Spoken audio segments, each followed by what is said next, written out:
আসসালামু আলাইকুম, আমি ডক্টর রাকিব ভুঁইয়া। তো আজকে আমরা আলোচনা করব ইন্টারস্টিশিয়াল নেফ্রাইটিস নিয়ে। তাহলে ইন্টারস্টিশিয়াল মানে আমরা বুঝি ইন্টারস্টিশিয়াম। তাহলে ইন্টারস্টিশিয়াম জিনিসটা কি হচ্ছে, এই যে আমাদের নেফ্রন, যে নেফ্রনগুলা, এই নেফ্রনগুলোর মাঝখানে যে ফাঁকা জায়গা, এই ফাঁকা জায়গাগুলোকে বলা হয় ইন্টারস্টিশিয়াম। অর্থাৎ আমরা যদি আমাদের এই কিডনিটাতে দেখি, তাহলে আমাদের কিডনির ভিতরে এগুলো হচ্ছে নেফ্রনগুলা। এই নেফ্রনের মাঝখানে যে ফাঁকা স্পেসগুলা, এই স্পেসগুলোকে বলা হয় ইন্টারস্টিশিয়াম।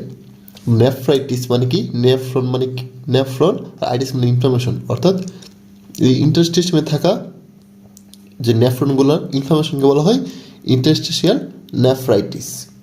ওকে, তাহলে আমরা এখানে দেখতে পাচ্ছি ইন্টারস্টিশিয়াল নেফ্রাইটিস কোথায়, এই যে আমাদের যে ইন্টারস্টিশিয়ামের যে নেফ্রনগুলো, এগুলোতে ইনফ্লামেশন হওয়া, তাই না?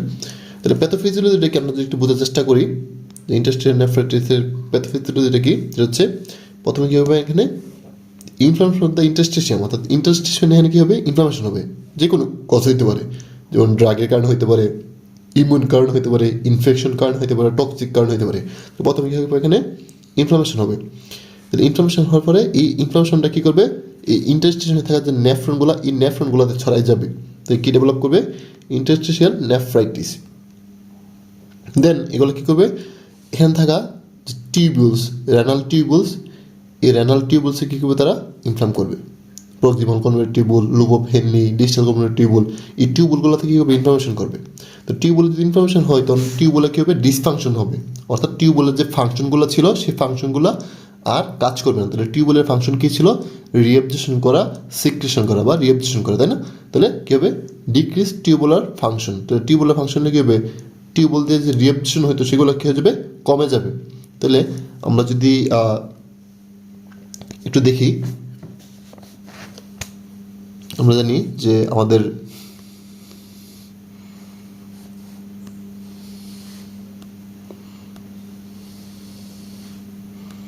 আমাদের কিডনি, তাই না, নেফ্রন,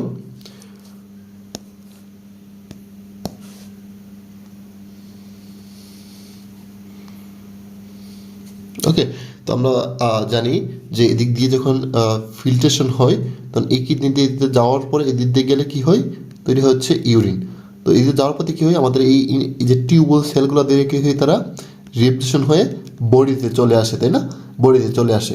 তো এখন যেহেতু এই টিউবওয়েলে ইনফ্লামেশন হচ্ছে, ডিসফাংশন হচ্ছে, পরে টিউবওয়েলের মাধ্যমে যেই রিঅ্যাবজর্পশন হওয়ার কথা ছিল, সেইগুলো কী হবে না, আর এখানে রিঅ্যাবজর্পশন হইতে পারবে না। ফলে কী হবে, লেস অ্যাবজর্পশন, রিঅ্যাবজর্পশন হবে কি, কমে যাবে। ফলে কী হবে, দিক দিয়ে প্রোডাক্টগুলো হচ্ছে বডি থেকে বের হয়ে যাবে। এই জন্য বলি ইনক্রিজ ইউরিন, অর্থাৎ ইউরিন প্রোডাকশন বেড়ে যাবে।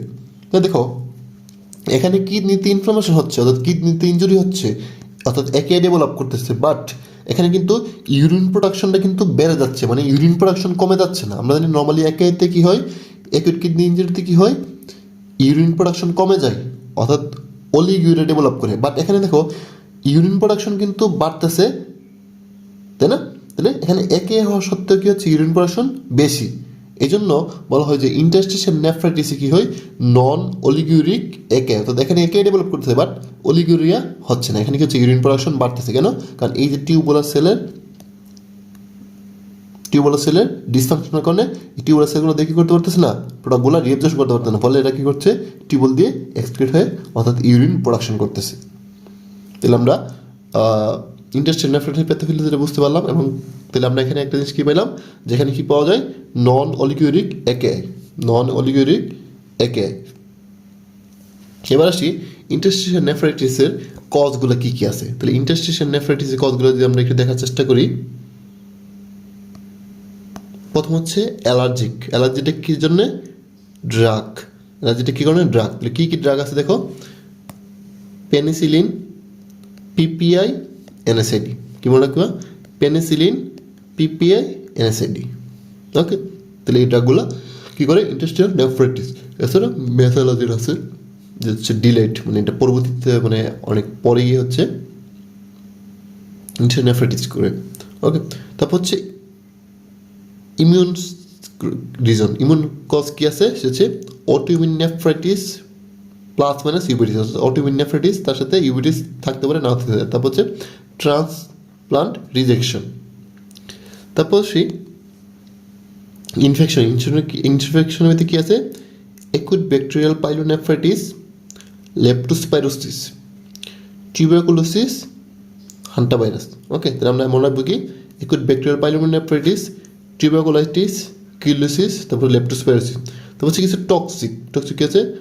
মাইলোমা লাইট চেন, অর্থাৎ মাল্টিপল মাইলোমা। আমরা জানি আমাদের যে অ্যান্টিবডি আছে তার মধ্যে কি আছে? শর্ট চেন আছে, লং চেন আছে, তাই না? তাহলে এই মাল্টিপল মাইলোতে কি থাকে? শুধুমাত্র লাইট চেন বা শর্ট চেনগুলো থাকে অ্যান্টিবডির, লং চেনগুলো অ্যাবসেন্ট থাকে। তারপর হচ্ছে মাশরুম। তাহলে আমাদের মেনলি মনে রাখতে হবে কোনটা? মেনলি মনে রাখতে হবে হচ্ছে ড্রাগ কোষগুলো, অবশ্যই মনে রাখতে হবে। তাহলে ড্রাগ কোষ কী কী আছে? পেনিসিলিন, পিপিআই আর এনএসএডি। তাহলে এবার আসছি ইন্টেস্টাইনাল নেফ্রাইটিসের ইনভেস্টিগেশন হচ্ছে রেনাল বায়োপসি আর increase eosinophil count. Renal biopsy কেন হবে? রেনাল বায়োপসি আমরা কী পাবো? সেখানে আমরা পাবো হচ্ছে ইনফিল্ট্রেশন অফ দ্য লিম্ফোসাইট। আমরা কী পাবো? লিম্ফোসাইটের ইনফিল্ট্রেশন পাবো। আর এখানে কী হবে? ইনক্রিজ ইউসিনোফিল কাউন্ট, অর্থাৎ ইউসিনোফিল কাউন্ট বেড়ে যাবে। কেন বেড়ে যাবে? যদি ড্রাগ কজের কারণে যদি হচ্ছে আমাদের ইন্টেস্টাইনাল নেফ্রাইটিস হয়, অর্থাৎ ড্রাগ অ্যালার্জি, অর্থাৎ যেমন পেনিসিলিন বা সেফালোস্পোরিন, মানে আমাদের যে ড্রাগগুলো আছে এই ড্রাগগুলোর কারণে যদি ইন্টেস্টাইনাল নেফ্রাইটিস হয়, তাহলে আমরা জানি এখানে কোন ধরনের হাইপার সেন্সিটিভিটি আছে? টাইপ 1 হাইপার সেন্সিটিভিটি হয়। টাইপ 1 হাইপার সেন্সিটিভিটি কী হয়? আমরা জানি ইউসিনোফিল ইনফিল্ট্রেশন হয়। কী হয়? ইউসিনোফিল ইনফিল্ট্রেশন হয়। ফলে কী হবে? ইউসিনোফিলিয়া।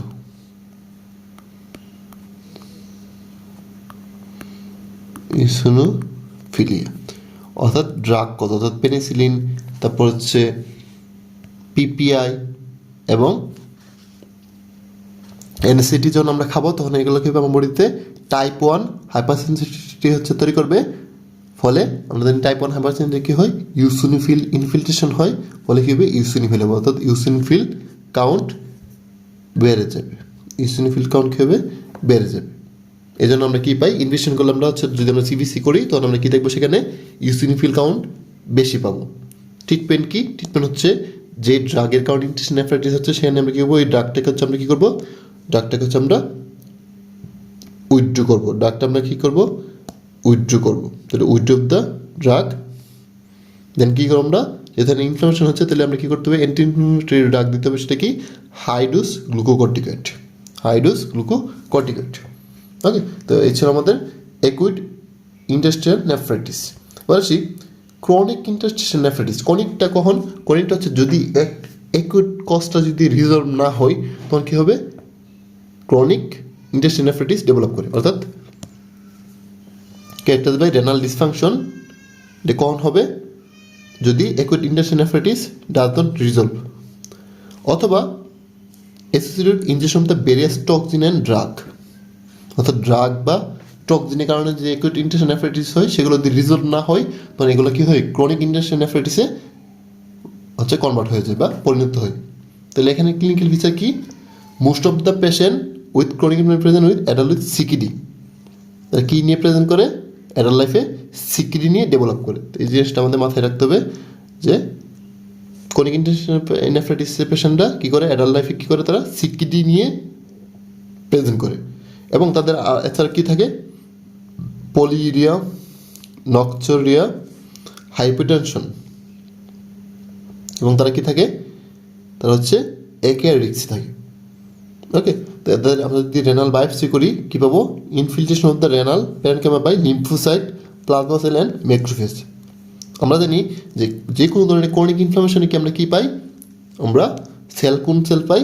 লিম্ফোসাইট পাই, তাই না? লিম্ফোসাইট হচ্ছে ক্রনিক ইনফ্লামেটরি সেল। তাছাড়া সাথে কী থাকে? প্লাজমা সেল এবং ম্যাক্রোফেজ। তাহলে আমাদের এই লিম্ফোসাইটের কথাটা কী রাখতে হবে? অবশ্যই মনে রাখতে হবে।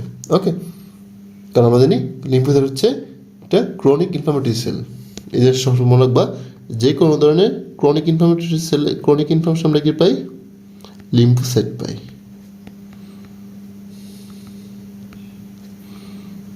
Inflammatory sell.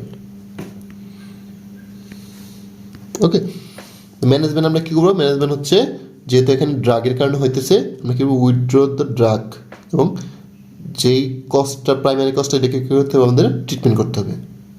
ট্রিটমেন্টটা ইউজুয়ালি কি সাপোর্টিভ, অর্থাৎ যদি এখানে অ্যাসিডোসিস হয় তাহলে অ্যাসিডোসিস কারেকশন করবো, যদি হাইপার ক্যালেমিয়া হয় তাহলে হাইপার ক্যালেমিয়ার ম্যানেজমেন্ট করবো, এবং ফ্লুইড ইলেকট্রোলাইট কী করবো? রিপ্লেসমেন্ট করবো যতটুকু দরকার। ওকে, তাহলে এই ছিল আমাদের ক্রনিক ইন্টারস্টিশিয়াল নেফ্রাইটিস নিয়ে আলোচনা। তাহলে আশা করি সবাই আমাদের এই লেকচারটি বুঝতে পেরেছ। সবাইকে অনেক ধন্যবাদ। আসসালামু আলাইকুম।